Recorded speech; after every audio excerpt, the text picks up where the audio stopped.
woke up looking for the broccoli. High key, keep a horn on me, that could my seat. Serial killers that are still on the loose today.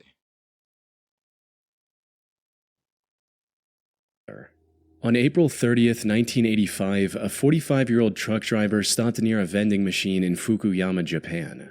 He was exhausted from work and was looking for an energy drink to help him power through the rest of the day.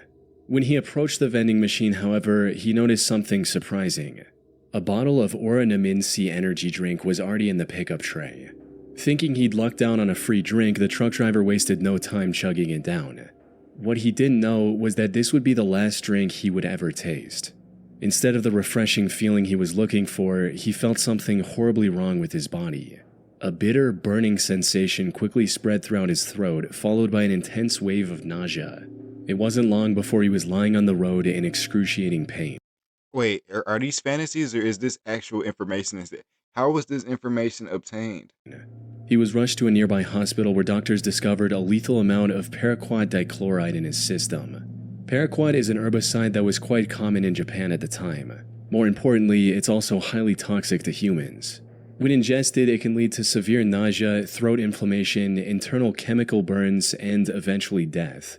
This is also why it's been banned completely from over 70 countries to date.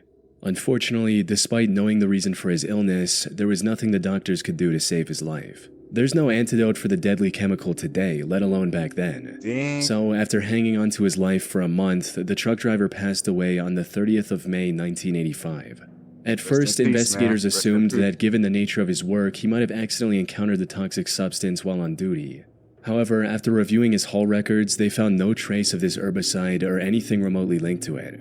This left them with only one conclusion: the chemical was mixed into the drink he consumed just moments before collapsing in agony. But with no leads or concrete evidence, they couldn't determine whether it was a murder or self-inflicted act, resulting in the case getting shelved for the time being. Now, while this might sound absurd today, you have to understand that paraquat was readily available in the country at the time. You didn't need any prescription or identification to purchase the chemical, leading to over 1,400 people using it as the poison of their choice in 1984 alone. In other words, the possibility of it being self-inflicted was just as high. However, just as the investigators were about to give up on this case completely, they received tragic news. Another person had fallen victim to the same poison after consuming Oranaminsi on the 5th of September. Then another 6 days later, and one more 2 weeks after that. By this point, it was clear that someone was deliberately poisoning vending machine drinks across Japan. This was the work of a deranged serial killer. Unfortunately, this supposed killer was also extremely thorough. He didn't leave any fingerprint or DNA evidence on the drinks he tampered with, and only targeted vending machines with no CCTV cameras nearby. As for why his victims willingly drank the unknowingly poisoned drinks he left behind, that had to do with the buy one get one free promotion Oranaminsi was running around the time to entice younger consumers. However, since some people only wanted the one drink, they often left the second free drink near the vending machine as a gift for the next person. This was common enough that people didn't find the laced drinks suspicious and drank them without a second thought. Sadly, this method was terribly effective. By the end of the year, this mysterious vending machine killer had claimed the lives of 12 victims and had severely injured 35 more. But as I mentioned earlier, this killer was a master of hiding his tracks. No way, man. He operated all across western and central Japan, as well as Tokyo, making it near impossible for investigators to pinpoint his location. The lack of evidence also made it difficult to figure out his motive. Some speculated that he was doing all this to extort money from Otsuka Pharmaceutical, the company that made Oranaminsi. This is because in 1984, a group called the Mystery Men with 21 Faces threatened to poison food products unless the companies paid them money. So some believed that the vending machine killer was a copycat and wanted something similar. However, this theory didn't last very long because Otsuka Pharmaceutical didn't receive any demands or extortion letters from the perpetrator. Additionally, the killer also began using other drinks, like the drink Real Gold and even Coca-Cola. Hiroaki Iwao, a Tokyo professor of criminal sociology, proposed a more disturbing theory regarding the killer's motives. He stated, "It is not uncommon for Japanese who live under tremendous pressure, both on the job and in overcrowded communities, to let out their frustrations by hurting someone else. The person responsible may even wait around to see who buys the poisoned drink. He or she may find this is a kind of exhilarating release from the tensions of life in Japan." But even if this was the truth, it still didn't bring investigators any closer to catching the suspect. Left with no other options, the authorities turned to the public and launched a nationwide campaign on the 27th of September. They placed signs and distributed leaflets telling people to avoid suspicious free drinks and to properly inspect the capsule. So where the cameras at? You know what I'm saying? I don't know if they said that before. I low-key dozed off like shit. You know what I'm saying? But listen, where was the cameras at, bro? You know what I'm saying? Like it's no cameras from the stuff being laced by whoever laced it. You know what I'm saying? I thought cameras are supposed to be on 24/7 for surveillance purposes and for those specific reasons. I'm surprised that they on didn't their catch that beverages person before yet. consumption. They also instructed vending machine owners to investigate their stock for any anomalies and told chemical shops to monitor their customers more closely. It's unclear how effective this campaign was, as the number of victims kept increasing even after its launch. But then something unexpected happened.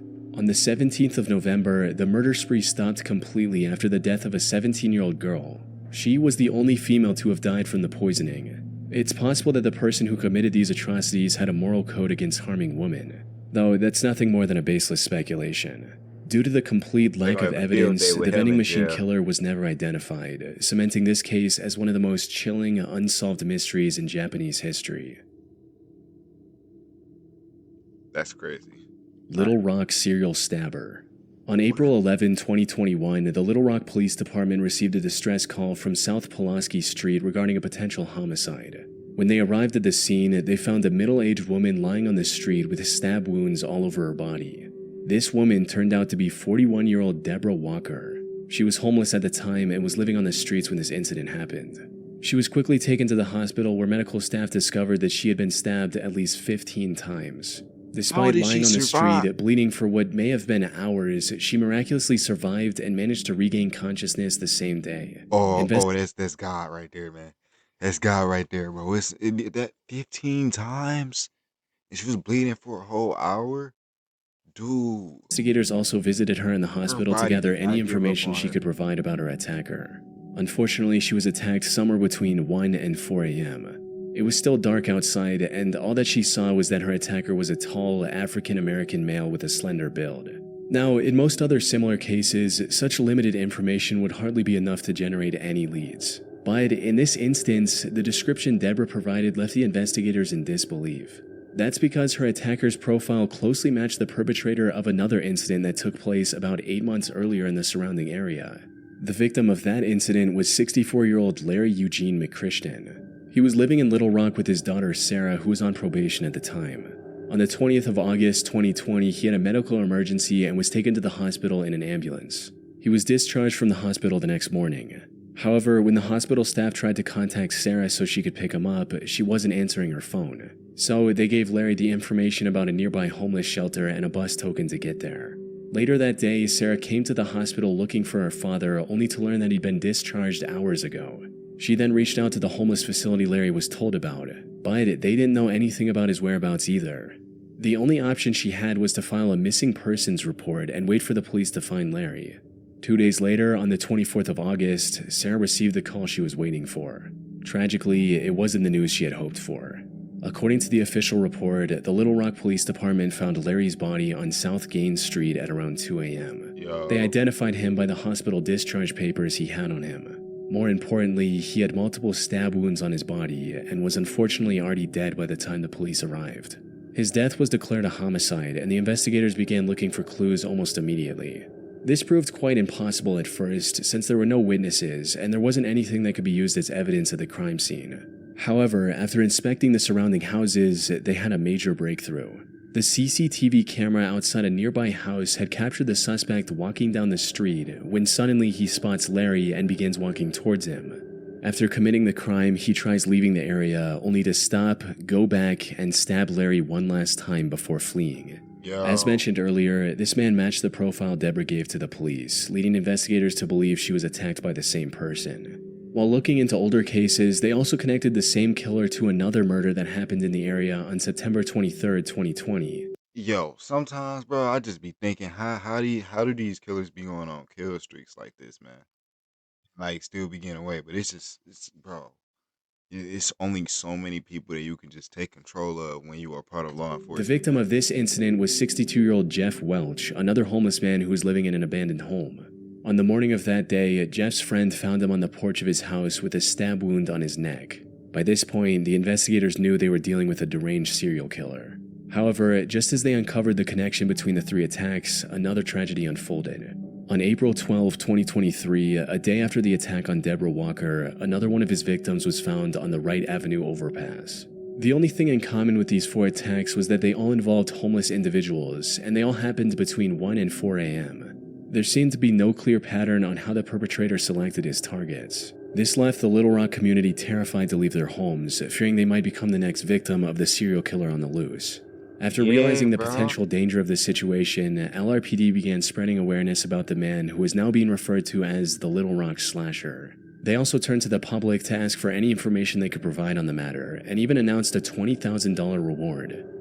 We also need your help. If you have seen anything suspicious or have surveillance cameras... Hey, that's how you know you barbecue chicken cooks, man, if you got a bounty on your head. You know what I'm saying? Turn this into One Piece characters, bro. That's how you know you cook. You barbecue. On your homes or businesses in this area, please contact us at 501.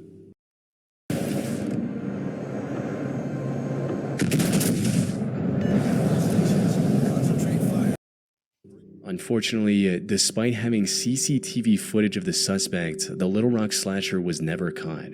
The case remains a mystery to this day. Or at least that's what the official reports say. While researching this case, I came across an Arkansas-based blog called the Snarky Media Report. The authors of this blog did their own investigation into the slasher case, and what they found was shocking to say the least. Put simply, they claim to have found the true identity of the killer after talking to multiple locals and Deborah, who, according to their blog, already knew the identity of her attacker. They also uncovered many details about this supposed killer, including his criminal record, which reveals that he has already served 2 prison terms in Arkansas for felony convictions of domestic violence. Also, his history with drug abuse and how it made him very agitated and violent. The authors of this blog also claim to have contacted the alleged killer's previous landlord, who gave them this image of the perpetrator. Which begs the question... Oh, shit. That look like Ray character from Schedule 1. Am I tripping? Either Ray character or Jerome from Agent. I know I'm not tripping, bro. If they know so much about the slasher, including his legal name, why didn't they give this info to the police? That's where the case goes from creepy to bizarre, since, according to them, they've already given everything they had to the relevant authorities. Despite this, the Little Rock police didn't make any progression in catching the serial killer. Snarky Media also published a video of the Little Rock mayor and police chief refusing to answer questions about the case. This seems to hint at something incredibly shady going on behind the scenes. That said, there's no way for me to confirm if the authors of the Snarky Media blog are telling the truth. For all we know, their whole investigation is made up, and this is just some random guy who has nothing to do with the 4 attacks, and it's all a ploy to make the Little Rock Police Department look bad. Most of the information they've gathered seems to check out with what's released publicly by the authorities. The only discrepancy in their investigation is the age of the suspect. Officials believe the slasher to be young, possibly in his 20s, but the authors of this blog state that the person they found was 46 years old. No way. Unfortunately, this is where the leads end. Whether Snarky Media is telling the truth or not remains uncertain. What is certain, however, is that the case remains unsolved to this day. The Little Rock Slasher is likely still out there and can continue his murder spree at any moment. That's crazy. Thanks to Trade Coffee for sponsoring this video. I decided to get my own equipment without much prior coffee know-how. Are you serious? Dang, that was a pretty long ad. I watched On February 17, 1997, 21-year-old Patrick McNeil went out with his friends. He spent the evening out drinking with his friends in the Dapper Dog Bar in Manhattan.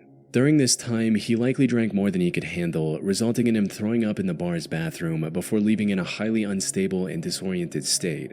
Patrick was then seen turning left onto 90th Street, heading in the direction of the East River. This was the last time anyone would see Patrick alive. Following this night out, Patrick vanished into thin air. Despite extensive efforts, authorities found no leads or clues to his whereabouts. That is until April 7, 1997, when Patrick's lifeless body was found in the East River 50 days after his disappearance. Duty Sergeant of the NYPD Special Investigation Division, Kevin Gannon, was called to the scene to assist with the body's recovery and examination. Kevin had been a seasoned detective for years, and by this point there was little that could surprise him. However, the circumstances surrounding Patrick's death disturbed him to his core. The more he looked into it, the more strange the situation became. For instance, Kevin noted that Patrick's body wasn't decomposed enough to have been floating in the river for a week, let alone the past 50 days. He also found burn marks on Patrick's body, hinting at the possibility of him being restrained prior to his death. Kevin knew that something wasn't right. Unfortunately, due to the complete lack of evidence pointing to the contrary, Patrick's death was ruled as an accident. Kevin kept thinking over this feeling for the next year before coming across a case that reinforced his suspicions even further. On February 13, 1998, another body was found in the same stretch of water. This body was later identified as 22-year-old Lawrence R. Andrews, who had gone missing on New Year's Eve after celebrating the event with his friends in Times Square. After getting on the case, it didn't take long for Kevin to notice eerie similarities between the two cases, as both bodies were found within yards of each other. Both of them were also young Caucasian males and were on track to have successful careers. They both disappeared in one of the most crowded cities in the world without any trace as well. Most importantly, Kevin also found similar oddities in both cases, where the bodies were a lot less decomposed than they should have been, and there were burn marks indicating possible restraints before their death. Lawrence's case prompted Kevin to look for other similar cases across the U.S. He enlisted the help of fellow detective Anthony Duarte and a criminal justice professor, Dr. Lee Gilbertson. Together, they began investigating these cases, and soon a chilling pattern began to emerge. In total, they found 45 different instances of young men dying under shockingly similar circumstances as Patrick and Lawrence. Crazy. Most of them went out for a night of drinking, became more intoxicated than usual, disappeared shortly after, and were later found dead in some body of water. Almost all of them were also Caucasian and on track to have a high-paying career like engineering after college. Most disturbingly, however, they also found graffiti of smiley faces near the bodies of at least a dozen different victims. This led to the three investigators creating the smiley face murder theory. According to this theory, these 45 and possibly many other deaths from the 1990s to 2010s weren't accidents in the slightest. Instead, they were murders committed by a single deranged person or an organized group of serial killers. This is the only logical explanation they could find to justify the many oddities and similarities in these incidents. That said, while this theory makes complete sense to some people, others aren't convinced one bit. Criminal profiler Pat Brown, for instance, called this theory ludicrous. She believes that the idea of connecting smiley faces, one of the most common graffiti symbols, with murders is just absurd, stating, "It's not an unusual symbol. If you look in any area 5 miles square, I bet you could find a smiley face." The FBI also completely denied this theory in a statement, reading, "The FBI has reviewed the information about the victims provided by 2 retired police detectives who have dubbed these incidents the smiley face murders and interviewed an individual who provided information to the detectives. To date, we have not developed any evidence to support links between these tragic deaths or any evidence substantiating the theory that these deaths are the work of a serial killer or killers. The vast majority of these instances appear to be alcohol-related drownings." However, despite these setbacks, the 3 men have stuck with their theory. They're still working on finding evidence to back their observations. That is the most That said, disturbing. if their hunch is correct, it would mean one of the most wicked serial killers in American history is still at large today. That's one of the most disturbing things to hear, bro. It's no way possible. Stuff like that. I-70 killer. Robin Fuldauer was a 26-year-old Indiana University graduate who was working at an Indianapolis Payless shoe source store near I-70 in 1992. The 8th of April was supposed to be her day off. However, just as she was getting ready to relax at home, the employee who was supposed to man the counter called in sick. Left with no other options, her manager called Robin and told her to cover the shift instead. No way. Robin No way wasn't she very took the happy shift. about this emergency shift change, but she reluctantly agreed, arriving at the store at 10 a.m. and starting her shift as usual. Unfortunately, her day was about to get a whole lot worse. Everything seemed normal until 2 p.m. when the manager called the store for a routine check. To her surprise, Robin wasn't picking up the phone. She kept trying for a few minutes before giving up and calling the Speedway gas station neighboring the shoe store. One of the gas station employees, a friend of Robin's, went to the Payless store to see if she was doing okay. However, what she found inside left her confused. The store was in slight disarray and some of the shoes were missing from the shelves. The cash register was also open and there was no money in it. Most concerning of all, there were no signs of Robin anywhere. Her friend called out Robin's name, hoping she was just in the back and would respond. But when she didn't hear anything from Robin after minutes of standing in the store, I'll be damned. On my day off. On my day off, gang. Bro, come on, bro. Please tell me that Robin is okay. she became worried and called the police at around 2:20 p.m. The cops arrived within minutes and began searching the store for clues on Robin's whereabouts. And it wasn't long before they made a devastating discovery. They found Robin lying in the store's back office, covered in blood. It was already too late. During questioning, an employee from the store across the street claimed to have seen a strange man loitering around the shoe store a couple hours earlier. According to this employee, the man sat on the curb for about a half hour, rifling through his bag and staring at the Payless store. They then saw the same man a few minutes later trying to hitch a ride back to Interstate 465, which was about a quarter mile from the store's location. Unfortunately, they were too far away to get a good look at the man's face. Given the money stolen from the register, and without any other leads, investigators filed this as nothing more than a robbery gone wrong. However, they couldn't have been more wrong. Because just 3 days later, something... You're telling me that whole building did not have no surveillance cameras? Talking about the only thing they saw was... How long ago are these murders, gang? You know what I'm saying? Bro, similarly tragic happened to 23-year-old Patricia Smith and 32-year-old Patricia Makers. The two were working at a bridal shop in Wichita along I-70. The incident happened a little past their usual closing time as they were waiting for a customer who had a pickup. When they saw a man approaching the store, they assumed that it was the customer. However, this man drew a gun on the two after entering the store, took them to the back, and executed both with shots to the back of their heads. As the killer was leaving the store, he crossed paths with the actual customer the girls were waiting for. Without hesitation, he aimed his gun at the man and ordered him to head to the back of the store. But the customer defied his command and ran, narrowly escaping with his life. He later helped the police draw a sketch of the killer. Unfortunately, the sketch didn't provide much of a breakthrough.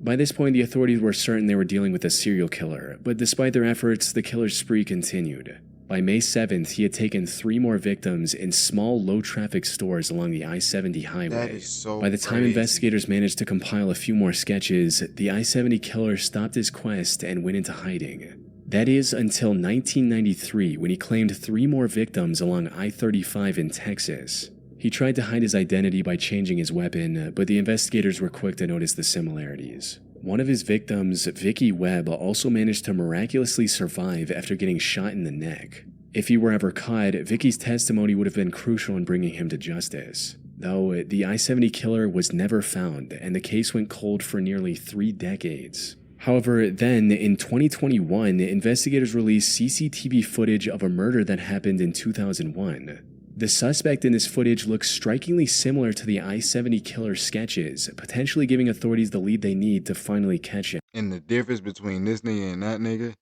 is that the one in the camera footage had his hairline receding back way more. So that means you know he had to have some years on him, bro. His hairline started receding. If his hairline is straight here, it had to be, you said 3 decades? Him. Yeah, no. It's likely only a matter of time before he runs out of places to hide and is captured. But for now, he's still out there, evading police and leaving the case unresolved. Him literally touching them countertops. We can only hope he doesn't take any more victims in the meantime. Man, hopefully they catch bro, man.